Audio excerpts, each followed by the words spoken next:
मरियम का कब्र पर जाने का डिस्क्रिप्शन हर सुसमाचार में अलग क्यों है? भाई जॉय, क्यों?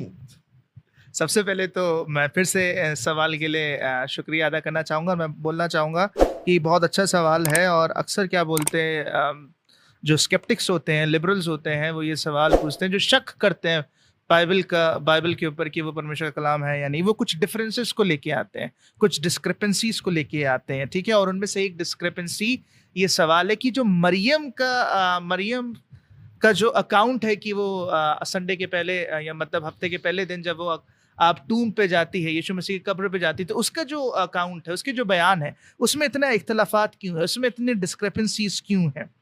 तो सबसे पहले तो मैं अपने सुनने वालों को ये डिफरेंसेस बताना चाहूंगा कि आखिरकार ये सवाल जो पूछ रहा है वो क्यों पूछ रहा है।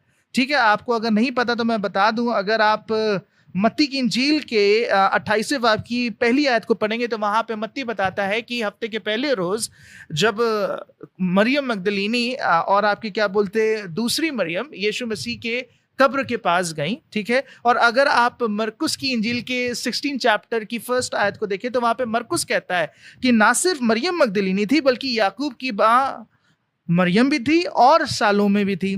फिर लूका की इंजील के 24वें बाब की 10वीं आयत में लूका कहता है कि मरियम मगदलीनी भी गई हफ्ते के पहले दिन, याकूब की मां मरियम भी गई, जोआना भी गई और आपकी दूसरी वुमेन्स भी गई। और फिर यूहन्ना की इंजील के 20वें बाब की पहली आयत में हमें देखने को नजर आता है कि यूहन्ना कहता है कि मरियम मगदलीनी ये आपके क्या बोलते हैं हफ्ते के पहले दिन यानी संडे अर्ली मॉर्निंग को यीशु मसीह के टूम के पास गई। तो सवाल पूछने वाला के जहन में ये सवाल है कि ये इख्तलाफात क्यों है, ये डिस्क्रिपेंसीज क्यों है। क्या एक लेडी गई या दो लेडीज गई या तीन लेडीज गई, कितनी लेडीज गई? चारों इंजील के बयान जो है वो इतने डिफरेंट क्यों है? और अगर डिफरेंट है तो क्या ये कॉन्ट्रडिक्शन नहीं? तो अजीजों, कुछ बातों को मैं आपके सामने रखना चाहता हूं, 2 से 3 बातों को मैं पहले आपके सामने रखना चाहता हूं ताकि वो बात हमें समझ में आ जाए, उसके बाद हम इस डिफरेंस के ऊपर हम बात करेंगे। सबसे पहली बात जो मैं आपको बताना चाहता हूं, जैसे आप भी वाकिफ है, वो ये है कि बाइबल जो है वो परमेश्वर का कलाम है। पुराना और नया अहदनामा की जो 66 किताबें है वो परमेश्वर की प्रेरिताई से लिखी गई है। और पौलुस प्रेरित भी 2 तिमोथियुस 3 बाब की 16वीं आयत में कहते हैं कि हर एक सहीफा, हर एक स्क्रिप्चर जो है वो इंस्पिरेशन से लिखा गया है ना, पवित्र आत्मा की प्रेरिताई से लिखा गया है, ठीक है। और जो चीज पवित्र आत्मा की प्रेरिताई से लिखी गई वो परमेश्वर का कलाम है, और परमेश्वर के कलाम में कोई भी कॉन्ट्रडिक्शन नहीं होता। कॉन्ट्रडिक्शन का मतलब क्या होता है? कॉन्ट्रडिक्शन का मतलब होता है कि मैं कहूं कि मेरा नाम जॉय है और उसी सांस में कहूं कि नहीं, मेरा नाम जॉय नहीं अभिषेक है। कॉन्ट्रडिक्शन इसको कहते हैं। दूसरी तरफ अगर मैं कहूं कि मेरा नाम, एक वक्त में मैं कहूं कि मेरा नाम जॉय है और किसी दूसरे वक्त में मैं कहूं कि मेरा नाम जॉय जेकब है, तो ये कॉन्ट्रडिक्शन नहीं है, ये किसी बात को क्लियर करना है, किसी बात की वजाहत करना है। तो मैं आपको बताना चाहता हूं कि अलबत्ता पवित्र शास्त्र में डिस्क्रिपेंसीज, डिफरेंसेस हैं, लेकिन वो डिफरेंसेस अपने आप में कॉन्ट्रडिक्शंस नहीं है, ठीक है। तो बाइबल जो है वो परमेश्वर का कलाम है, क्योंकि परमेश्वर का कलाम है इसलिए उसमें कॉन्ट्रडिक्शन नहीं, पहली बात। दूसरी बात, देखिए, अगर आपने साहित्य पढ़ा है, अगर आपने लिटरेचर पढ़ा है, तो साहित्य में ऐसा कोई रूल नहीं है कि अगर मैं किसी वाक्य का बयान कर रहा हूं तो ये मुझ पर लाजिम है, मैं ऑब्लिगेटेड हूं कि उस वाक्य से जुड़ी जितनी भी कड़ियां हैं उन सबको आपके सामने रखूं। ये साहित्य में कोई उसूल नहीं है। मुझ पर फर्ज है कि मैं जो भी बयान कर रहा हूं उसे सही बयान करूं, लेकिन मुझ पर यह फर्ज नहीं है कि जो वाक्य का मैं बयान कर रहा हूं A to Z हर एक बात का बयान करूं। ठीक इसी तरीके से किसी भी इंजील के लिखने वाले ने कभी भी यह दावा नहीं किया, ध्यान से सुनिएगा, ना तो मत्ती ने, ना मरकुस ने, ना लूका ने, ना यूहन्ना, कभी भी इस बात का दावा नहीं किया कि जिन औरतों का या औरत का जिक्र उन्होंने किया है सिर्फ वही हफ्ते के पहले रोज आपके क्या बोलते यीशु के टूम पे गई और कोई नहीं गया। इस तरह का कोई दावा नहीं मिलता। और ना ही इंजील के लिखने वालों पर यह बात फर्ज थी कि वो पूरी बात को बयान करें। हो सकता है ये बात हमें खटक रही हो कि भाई ऐसा क्यों, हम चाहते हैं कि ब्लैक हो या व्हाइट हो, व्हाइट हो या ब्लैक हो। जरूरी नहीं कि हमेशा ऐसे ही हो अजीज हो। जब लूका अपने इंजील को लिखता है, तो अगर उसके सामने मरकुस की इंजील है तो लूका पे ये फर्ज नहीं है कि मरकुस की इंजील में जिन अल्फाज और अक्षर जेर और जबर का या छोटी या बड़ी का इस्तेमाल हुआ ठीक उन्हीं अल्फाजों में अपने बयान को लिखे। लूका पे ये बात फर्ज नहीं है। लूका पे ये बात फर्ज है कि अपने सोर्सेस को लेके वो फेथफुल रहे। ठीक है, तो ये बात को समझना हमारे लिए जरूरी है। तीसरी बात जो हमारे लिए समझना जरूरी वो ये है कि 21वीं सदी का लिखने का तरीका और पहली सदी ईस्वी के लिखने के तरीके में जमीन आसमान का फर्क है। एक स्कॉलर है, उनका नाम है माइकल आर लिकोना। वो अपनी किताब why there are differences in the gospels में पेज नंबर 27 में कहते हैं, हमारे लिए यह जानना जरूरी है कि नए नियम के लेखकों का ग्रेको रोमन या यूनानी रोमी जीवन साहित्य शैली से गहरा संबंध है, पर यह कोई अचंभे की बात नहीं कि उस जमाने में प्रचलित साहित्य शैलियों का प्रयोग सुसमाचार के लेखक करे। अगर वो ना करें तो जरूर हैरानी की बात होगी। दरअसल वो यहाँ पर एक लिटरेरी जॉनरा के बारे में बात करते हैं जिसे ग्रेको रोमन बायोग्राफी कहते हैं। यीशु मसीह के ज़माने में जो ग्रीक्स और रोमन्स थे वो बायोग्राफीज लिखते थे।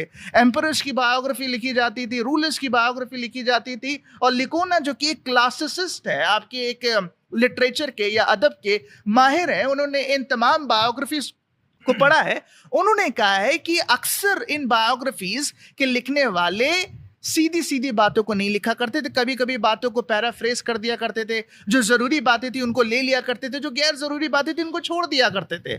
कभी कभी दो वाक्यों को एक वाक्य मिलाकर सामने रख दिया करते थे और इन तमाम साहित्य शैलियों का वो इस्तेमाल करते थे। और माइकल लिकोना और दूसरे आलिमों का ये कहना है कि जो इंजील की किताबें, जो सुसमाचार की किताबें हैं, वो दरअसल यही ग्रेको रोमन बायोग्राफी का जॉनरा है। ठीक है, तो अगर हमें इंजील की किताबों में कुछ डिफरेंसेस नजर आते हैं कि भाई फलां इंजील में तो लिखा है कि 2 औरतें, फिर फलां इंजील में लिखा है कि 1 औरत आई, तो इसमें कोई अचंभे की बात नहीं है, कोई हैरानी की बात नहीं। ये उस जमाने के लिखने का तरीका था अजीजों। तो ये बुनियादी बातें हैं जो समझना जरूरी है। अब हम अपने मुद्दे की तरफ आते हैं कि ये डिस्क्रिपेंसी का हम क्या करें। पहली डिस्क्रिपेंसी ये, कितनी औरतें या औरत आपके क्या बोलते टूम पर आई। तो सबसे पहली बात मैं आपको बताना चाहता हूं, अगर आप मत्ती, मरकुस, लूका, यूहन्ना की उन पूरे आयतों का जिनका जिक्र मैंने पहले किया पढ़ लें जाकर, तो सब में मरियम मगदलीनी का जिक्र जरूर मिलता है। किसी औरत का जिक्र मिले ना मिले, मरियम मगदलीनी का जिक्र जरूर मिलता है। तो ये एक बात है जो तमाम क्या बोलते गॉस्पेल राइटर्स को यूनाइट करती हैं, तमाम गॉस्पेल राइटर्स को एग्रीमेंट में लेके आती हैं। दूसरी बात, अगर आप मरकुस के इंजील के 16 बाब की पहली आयत को पढ़े तो वो कहता है कि मरियम मगदलीनी के साथ याकूब की मां मरियम भी थी और सालोमे भी थी। और लूका कहता है कि मरियम मगदलीनी के साथ जोआना भी थी और दूसरी औरतें थी और मरियम याकूब की मां भी थी। तो कमोबेश मत्ती, मरकुस, लूका, जिनको हम सिनॉप्टिक गॉस्पेल्स कहते हैं क्योंकि इनके बयान जो है वो आपस में काफी मिलते जुलते हैं, वो इस बात पे एग्रीमेंट में है कि मरियम अकेली लेडी नहीं थी, मरियम के साथ और भी लेडीज गई थी। अब जो बहुत जरूरी सवाल है वो ये है कि फिर यूहन्ना सिर्फ फिर क्यों कहता है यूहन्ना की इंजील के 20वें बाब की पहली आयत में कि हफ्ते के पहले रोज मरियम मगदलीनी, जो हफ्ते के पहले दिन जो है मरियम मगदलीनी यीशु की टूम पे गई, वो दूसरी औरतों का जिक्र क्यों नहीं करता है। अब यही जो स्कॉलर है जिनका नाम मैंने आपके सामने लिया, माइकल आर निकोना, वो एक साहित्य की शैली या उसूल या जॉनरे के बारे में बात करते हैं और उस जॉनरे को अंग्रेजी में हम कहते हैं स्पॉट लाइटिंग। मतलब मान के चलिए कहानी है, कहानी में कुछ किरदार हैं और जब एक किरदार पे फोकस किया जाता है तो उसको कहते हैं स्पॉट लाइटिंग। आपने अगर कभी थिएटर्स के बारे में कभी आपको देखने का इत्तेफाक हुआ है तो थिएटर्स में एक स्टेज पे बहुत एक्टर्स होते हैं, लेकिन जो एक्टर डायलॉग दे रहा होता है उस पर लाइमलाइट होती है, ठीक है, और दूसरों पे लाइमलाइट नहीं होते। इसी को कहते हैं आपके स्पॉट लाइटिंग। तो माइकल लाइकोना जो कि न्यू टेस्टामेंट स्कॉलर हैं, उसी जमाने के अदब से वो पूरी तरीके से वाकफियत रखते हैं। न्यू टेस्टामेंट भी कोई अलग अदब नहीं है, उसी जमाने का है। वो कहते हैं कि यूहन्ना की इंजील में जब यूहन्ना मरियम मगदलीनी का जिक्र कर रहा है तो उसकी जो लाइमलाइट है वो सिर्फ मरियम मगदलीनी पर है। तो अब सवाल पैदा होता है कि क्या यूहन्ना को नहीं पता कि दूसरी औरतें भी हैं? देखो शक तो होता है क्योंकि वो सिर्फ मरियम मगदलीनी का जिक्र करता है 20वें बाब में और कुछ करता ही नहीं है। तो अजीजों, यहाँ पे पहले एक तो गलत फहमी का मैं इजाला करना चाहूंगा। अगर आप यूहन्ना की इंजील के 20वें बाब की दूसरी आयत पढ़े, जस्ट नेक्स्ट वर्स को पढ़े, तो वहां पे लिखा हुआ है, तब मरियम मगदलीनी दौड़ी और शमौन पतरस और उस दूसरे चेले के पास जिससे यीशु प्रेम रखता था आकर कहा कि वे प्रभु को कब्र में से निकाल ले गए और हम नहीं जानते कि उसे कहां रख दिया है। अगर मरियम अकेले गई होती तो हम या प्लूरल में कभी भी अपने आप को एड्रेस नहीं करती। ये इस बात की पक्की दलील है कि यूहन्ना को पता है कि मरियम मगदलीनी के साथ दूसरी औरतें भी हैं, जैसे कि मत्ती, मरकुस और लूका बताते हैं, लेकिन उसने उनका जिक्र नहीं किया। वो किस पर स्पॉटलाइट कर रहा है?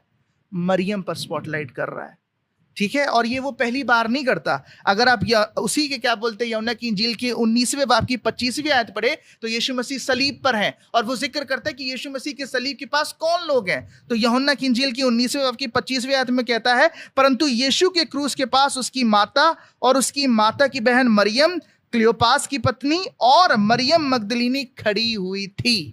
और ठीक अगली आयत में कहता है, यीशु ने अपने माता और उस चेले से जिससे वो प्रेम रखता है पास खड़े देखकर अपनी माता से कहा कि हे नारी, देख ये तेरा पुत्र है। अरे भाई, अगर वो बिलवेड डिसाइपल, वो चेला जिसने ये इंजील की किताब लिखी, अगर वो भी क्रूस के सामने खड़ा हुआ था तो 25वीं आयत में उसका जिक्र क्यों नहीं है? 26वीं आयत में क्यों है? क्यों? क्योंकि 25वीं आयत में यूहन्ना लेडीज पर, वुमेन्स पर, औरतों पर फोकस करता है। और 26वीं आयत में चूंकि वो अब अपनी मां की जिम्मेदारी अपने बेटे के हवाले करना चाहता है, इसलिए वो अपने बेटे को या अपने चेले को मुखातिब करके कहता है कि ए नारी, देख ये तेरा बेटा है ना। और बेटे की तरफ मुखातिब करके कहता है कि ए बेटा, देख ये तेरी मां है। और उसी दिन से वो जो मां है मरियम जो है वो यूहन्ना के साथ रही। तो अजीजों, यहाँ पे हो क्या रहा है? यहाँ पे बेसिकली ये हो रहा है कि मरियम से जुड़े जितनी भी बातें हैं यूहन्ना उन पे ज्यादा फोकस कर रहा है। क्यों? क्योंकि मरियम मगदलीनी के बारे में मत्ती, मरकुस और लूका में सिवाय इस एक लाइन को छोड़े हुए कि उसमें से यीशु ने 7 दुष्ट आत्माएं निकाली, और कुछ भी बयान नहीं मिलता है। लेकिन यूहन्ना की इंजील में एक कहानी का जिक्र मिलता है। यूहन्ना की इंजील के 7वें बाब की 53 आयत से लेकर यूहन्ना की इंजील के 8वें बाब की 11वीं आयत में, जहां पे हमें वो उस औरत का जिक्र मिलता है जो ऐन जिना या व्यभिचार के वक्त पकड़ी गई, उसे संसार करने को लाया गया, लेकिन यीशु मसीह ने अनुग्रह कर कर उसे छुड़वा दिया, ठीक है। ये हमें मिलती है कहानी। और यूहन्ना जानबूझ के इनका जिक्र करता है।